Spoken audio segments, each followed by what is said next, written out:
नमस्कार दोस्तों, ITI second year सभी ट्रेडों के लिए जो एमसीक्यू सीरीज चला रहे हैं किसका, तो वर्कशॉप कैलकुलेशन एंड साइंस का। तो इसमें आज का वीडियो नंबर तीसरा है। पीछे दो वीडियो कंप्लीट हो गया है जिसका प्लेलिस्ट भी बन गया है। आप जाइए चैनल पर विजिट कर लीजिएगा। आज का तीसरा वीडियो है। इस तीसरा वीडियो में एक नया अध्याय सेंटर ऑफ ग्रेविटी स्टार्ट करने जा रहे हैं। सेंटर ऑफ ग्रेविटी क्या होता है? तो दुनिया की कोई भी वस्तु होती है वह छोटे छोटे कणों से मिलकर बनी होती है, और उन छोटे छोटे कणों को मिलाकर एक टोटल कहा जाता है कि इस वस्तु का द्रव्यमान इतना है।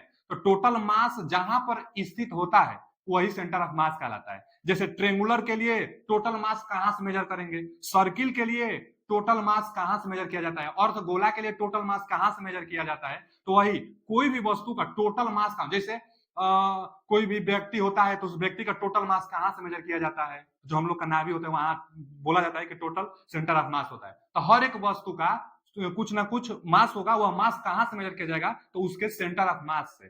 तो वही अध्याय है और वही का पहला क्वेश्चन है कि एक ठोस गोलार्ध का गुरुत्वाकर्षण केंद्र क्या क्या है। तो वही सेंटर ऑफ मास कहाँ है, देखिए ना, centre of gravity. Centre of gravity को ही सेंटर ऑफ मास कहते हैं। तो सेंटर ऑफ ग्रेविटी कहाँ है, किसका? तो सोलिड हेमी स्फीयर का। मतलब एक तो होता है ना स्फीयर, मतलब गोलाकार आकृति। ये हो गया गोलाकार आकृति।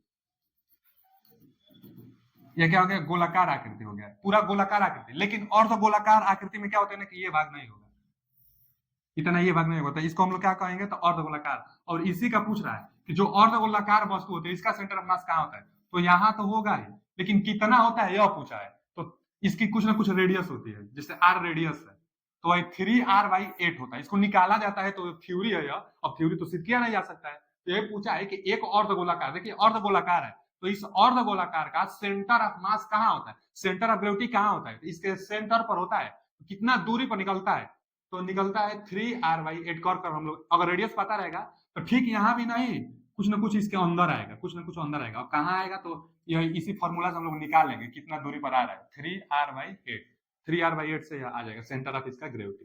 तो पहला क्वेश्चन का B option is right answer. अगला क्वेश्चन है कि निम्नलिखित ज्यामितीय आकार में किसका गुरुत्वाकर्षण केंद्र, वही सेंटर ऑफ ग्रेविटी, गुरुत्वाकर्षण केंद्र मतलब कहां पर टोटल मास है। तो गुरुत्वाकर्षण केंद्र उसके आधार का 1/3 हिस्सा होता है। तो यह ना ट्रेंगुलर का होता है, आधार का 1/3 हिस्सा। तो ट्रेंगुलर त्रिभुज होता है ना जी, त्रिभुज। अब त्रिभुज है तो देखिए यहाँ पर भी मास होगा कुछ ना कुछ, तो कम होगा और नीचे मास ज्यादा होगा, लेकिन ओवरऑल मिलाकर मास कहाँ होता है इसका, वही सेंटर ऑफ ग्रेविटी होता है। कहां से मेजर किया जाता है, तो इसके हाइट का 1/3 गुना। जैसे हाइट मान लीजिए h है तो इसका 1/3 मतलब टोटल h/3। तो किसका होता है, तो ट्रेंगुलर का होता है। देखिए यहाँ पर सी ऑप्शन दिया है, ट्रेंगुलर त्रिभुज आकृति दिया है ना। तो त्रिभुज आकृति का 1/3 हिस्सा होता है, उसके आधार का 1/3 हिस्सा किसका होता है, चाहे हाइट का 1/3 हिस्सा किसका होता है, तो ट्रेंगुलर का होता है। तो सेंटर ऑफ मास h/3 हिस्सा पर होगा ट्रेंगुलर में।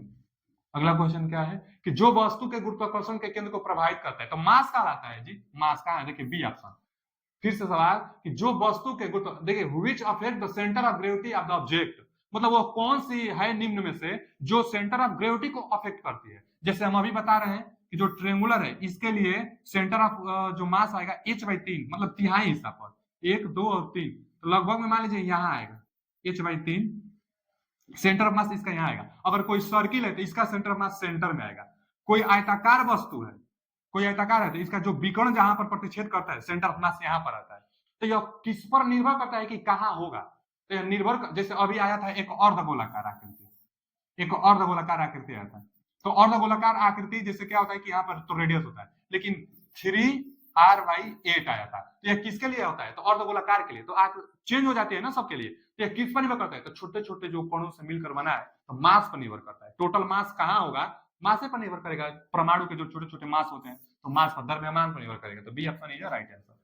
अगला क्वेश्चन क्या है कि 12 सेमी व्यास के एक अर्धवृत्तीय, यहाँ वृत्तीय होना चाहिए, एक अर्धवृत्तीय गुरुत्वाकर्षण का केंद्र क्या होता है। देखिए गोला और वृत्त में अंतर है। वृत्त एक 2D पिक्चर है जो कि एक्स और वाई, चाहे वाई और एक्स मतलब दो ही अक्ष पर बना जा सकता है। और जो गोला होता है 3D पिक्चर होता है, एक्स वाई और जेड तीनों अक्ष काम में लिया जाता है। गोलाकार आकृति जो कि परिवेश में रखी जा सकती है, जो कि जो वृत्त होता है परिवेश में नहीं रखा जा सकता है, बस फिगर पर बनाई जा सकती है।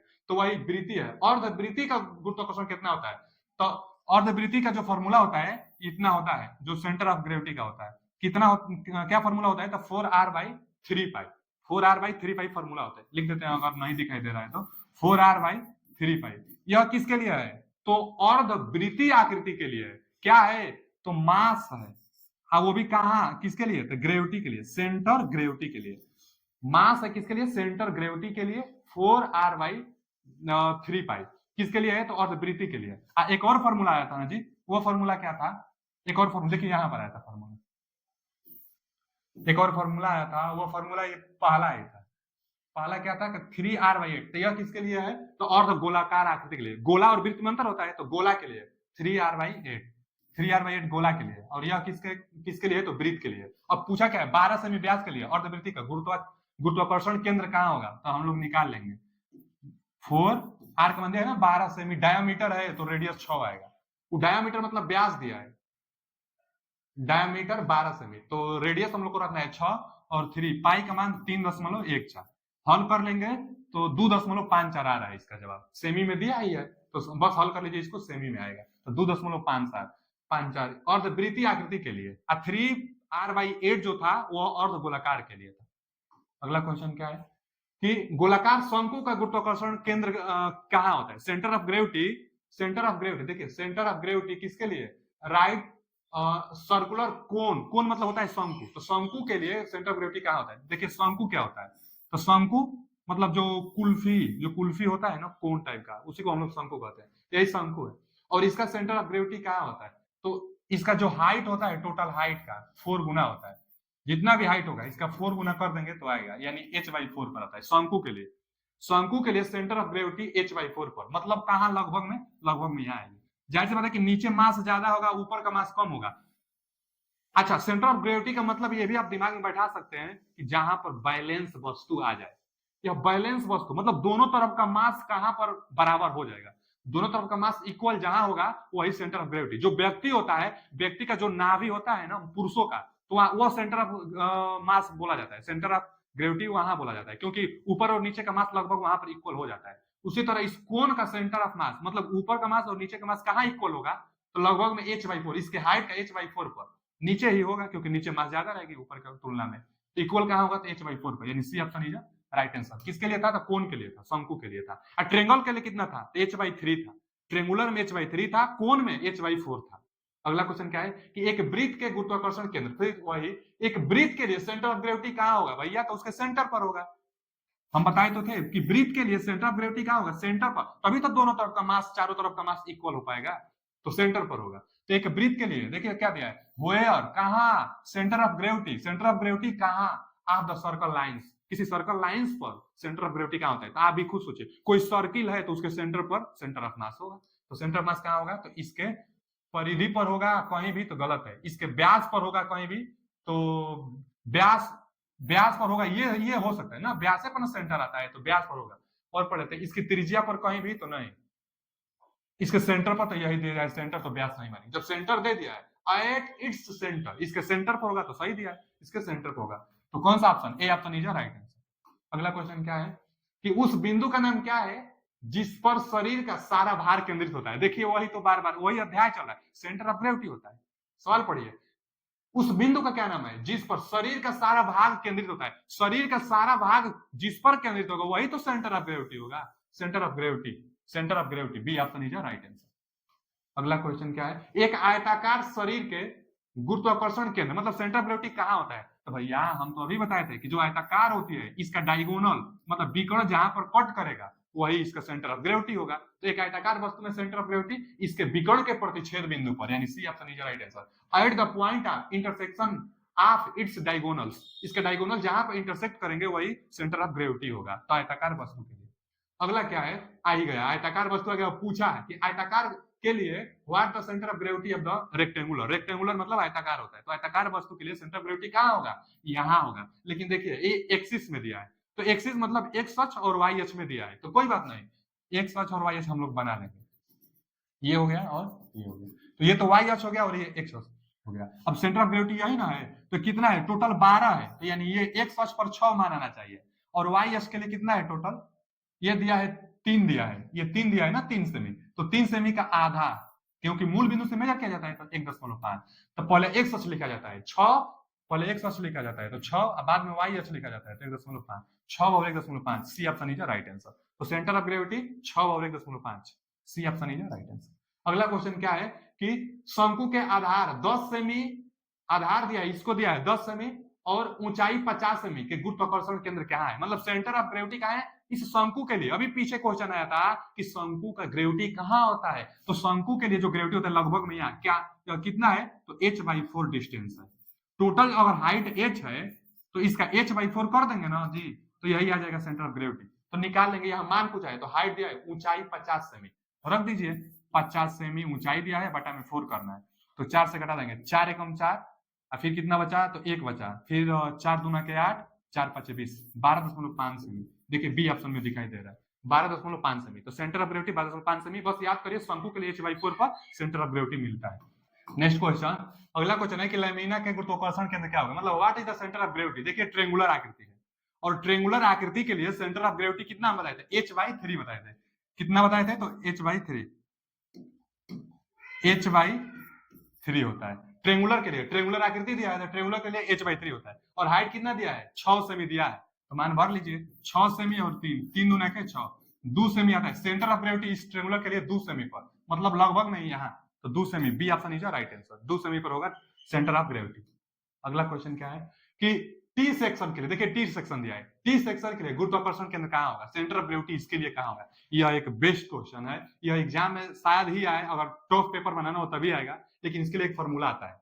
पहले तो ये देखेंगे हम लोग कि इसके लिए सेंटर ऑफ ग्रेविटी किस पर होगा, किस एक्सिस पर होगा, एक्स अक्ष पर होगा कि वाई अक्ष पर होगा। दो फॉर्मूला है, एक्स अक्ष के लिए अलग फॉर्मूला और वाई अक्ष के लिए अलग फॉर्मूला। आपने दोनों क्वेश्चन दिया है तो हम दोनों के लिए फॉर्मूला लिख दे रहे हैं। देखिए अगर एक्स अक्ष पर ग्रेविटी है, मान लीजिए कि क्या ग्रेविटी किस पर, एक्स अक्ष पर, तो एक्स अक्ष के लिए जो ग्रेविटी होगा x1 a1 plus x2 a2 plus बटा में a1 प्लस a2। अच्छा a1 a2 क्या है, एरिया है, x1 x2 क्या है, तो एक्स अक्ष पर जब क्वेश्चन आएगा तो हम बता देंगे। यह है वाई अक्ष पर ग्रेविटी होगा। कैसे पता चला वाई अक्ष पर ग्रेविटी होगा, देख लीजिए वर्टिकल फिगर है, वर्टिकल फिगर है, इसको फोल्डिंग भी आप करेंगे 20 से, मान लीजिए इसको हम 20 से फोल्डिंग करेंगे, और 20 से जब आप फोल्डिंग करेंगे तो वाई अक्ष पर ना आपको ग्रेविटी मिलेगा जी, ऊपर कुछ ना कुछ मास होगा और ये नीचे, तो इन दोनों का मिलाकर लगभग में मास कहाँ आएगा, ग्रेविटी यहाँ आएगा, लगभग में यहाँ आएगा, तो यानी वाई अक्ष पर आ रहा है ग्रेविटी। तो वाई अक्ष के लिए फॉर्मूला क्या है, ग्रेविटी का फॉर्मूला वाई अक्ष के लिए क्या है, तो y1 a1 plus y2 a2 बटा में a1 प्लस a2। यह किसके लिए है, तो वाई अक्ष के लिए है, और यह फॉर्मूला एक्स अक्ष के लिए है। तो यहाँ पर फॉर्मूला वाई अक्ष के लिए लगेगा ग्रेविटी, क्यों, क्योंकि इसका जो मास होगा वह वाई अक्ष पर मिलेगा, क्योंकि वर्टिकल इमेज है। अब मान भर दीजिए, y1 क्या है, तो y1 मतलब वाई अक्ष पर जो मान मिलेगा, अब कहां से, तो मूल बिंदु से, माने नीचे से मेजर करेंगे, यहां से, यह एक्स अक्ष मान लेंगे और यह वाई अक्ष। तो y1 और a1, अच्छा a1 a2 मतलब एरिया है, तो दो एरिया कहां से आ गया, क्योंकि दो आकृति है इसमें, एक तो आकृति ये पहला वाला है और एक ये दूसरा वाला आकृति है। तो पहला आकृति का एरिया और इसकी ऊंचाई वाई अक्ष पर, y1 मतलब उसकी ऊंचाई, तो यहां से ऊंचाई, तो ये 10 सेमी ये दिया है। आप कभी भी सेंटर ऑफ ग्रेविटी निकाल रहे हैं तो इसकी ऊंचाई सेंटर में लेंगे हम लोग, सेंटर में यहां लेंगे, तो ये कितना है टोटल 3 सेमी, देखिए यहां लिखा है यह 3 सेमी है। अब 3 सेमी देखिए यहाँ पर एरो लगाकर लिखा है कि इसी को हम लोग बोलेंगे, तो 3 सेमी यह पूरा है, तो 1.5 सेमी इतना हो जाएगा और 6 सेमी इतना हो जाएगा, यानी 10 1 11 11.5 कितना हो गया, 11.5 हाइट हो गया वाई अक्ष में। इसका एरिया लिख देंगे, तो अब एरिया के लिए क्या करेंगे हम लोग, एरिया के लिए, तो एरिया के लिए ये आयताकार आकृति है तो लंबाई गुणा चौड़ाई, ये 12 सेमी है, ये 12 सेमी टोटल लंबाई है और 3 सेमी है, तो 12 36, तो 36 ये हो गया। अब फिर प्लस, अब देखिए y2, तो y2 के लिए अब ये हाइट, इसके लिए अब दूसरा का आकृति के लिए, तो y2 कितना है 10 सेमी। अच्छा टोटल 10 इतना दिया है, 10 यहां तक लिखा है, ये इतने यहां तक, ये गलत लिखा है, 10 यहां तक होना चाहिए इसको, ये गलत दिया है, 3 सेमी तो दिया ही है और 10 सेमी इतना है, ठीक है। तो y2 का मान कितना हो गया, तो 10 गुणे, अब क्या कर लेंगे, 10 ये हो गया, 10 के बाद अब इसकी एरिया, तो लंबाई गुणे चौड़ाई, तो फिर ये 10 हो गया और ये कितना, ये भी 3 दिया, देखिए 3, तो 10 क्या है 30। अब बटा में दोनों एरिया 36 और 30 कितना हो जाएगा, तो 66। अब इसको हल कर लेंगे तो कितना रहे, 8.54 सेमी आ रहा है, ये सेमी में होगा क्योंकि सब एरिया सेमी में दिया है, सब जो मेजरमेंट है सेमी दिया है, तो 8.54, तो ये फॉर्मूला है वाई एक्सिस पर होगा, तब बस मान भर लीजिए आ जाएगा। a1 a2 क्या है, तो दोनों के लिए अलग अलग एरिया है, तो ये ऑप्शन इज राइट आंसर। देखिए आ गया ना एक्स अक्ष के लिए। अब इसका सेंटर ऑफ मास कहाँ आएगा, एक्स अक्ष पर आएगा, यही है।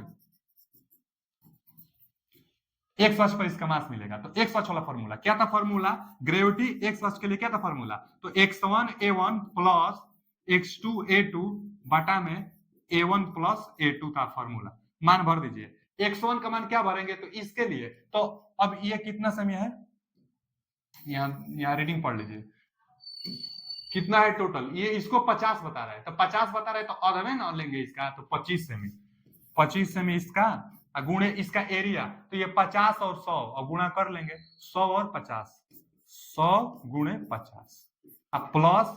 अब आइए x2 पर, x2 मतलब इसके लिए, तो कभी भी सेंटर से मेजर करेंगे तो यहाँ ये कितना है 25, तो ये है क्योंकि टोटल 50 दिया है तो 25 ये है, और ये टोटल कितना है तो 180, तो 180 और 25 जोड़ लेंगे हम लोग, तो 5 8 2 10 1 2 यानी 205 सेमी टोटल हाइट हो रहा है। तो 205 सेमी गुणे अब एरिया इसका, तो इसका एरिया कितना देंगे, इसको हम लोग पढ़ लेंगे कि ये कितना दिया है, कितना रीडिंग दिया है। तो ये रीडिंग दिया है 60 और ये दिया है 180, लंबाई गुणे चौड़ाई, तो 60 गुणे 180।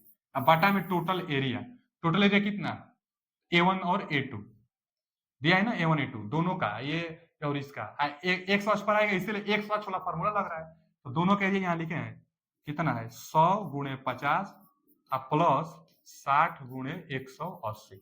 अब इसको हल कर लेंगे टोटल तो इतना रहे 94.04 mm, 94.04 mm में आ रहा है। अब ये सब जो भी दिया है ना mm में रीडिंग है इसका, इसीलिए mm में जवाब आ रहा है। तो 94.04 mm आ रहा है। बस फॉर्मूला आप ध्यान रखिए एकदम बन जाएगा। ये एक्स एक्सिस पर है तो एक्स से डिस्टेंस मेजर करेंगे दोनों डायग्राम का, इसका आधा किया जाता है और इसका तो यहाँ मूल बिंदु से और यहाँ तक पूरा मेजर करेंगे। और वाई अक्ष पर था तो वाई अक्ष वाला डिस्टेंस मेजर करेंगे, तो इसका सी ऑप्शन इधर राइट है। 13 14 15 और 16 लिख दिया है तो सी ऑप्शन होना चाहिए, सी ऑप्शन 94.04 mm। अगला क्वेश्चन क्या है, अब देखिए इस आकृति के लिए, तो अब तो ये बोला है ना कि शंक्वाकार वस्तु के लिए, शंक्वाकार वस्तु जो आकृति दी गई इसके लिए सेंटर ऑफ ग्रेविटी कहाँ होगा, तो सेंटर ऑफ ग्रेविटी निकालना है, लेकिन 60 सेमी ये दिया है तो 60 सेमी ये भी होगा।